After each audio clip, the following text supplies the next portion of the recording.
Silvia's. Look how cool is this. It's a little bit blurred. So Silvia's is a local place where people that live here come, and the food is amazing.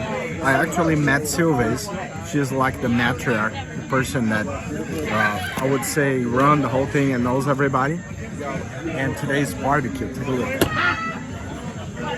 And Butters brought me here, so I'm so excited. The place is beautiful, a lot of nice, polite, kind people, and we're gonna have fun and eat great food. The food tastes really good, so let's have fun and enjoy here in St. Croix, US Virgin Islands. Let me try here. Holy shit, it's prime stuff. So enjoy, guys.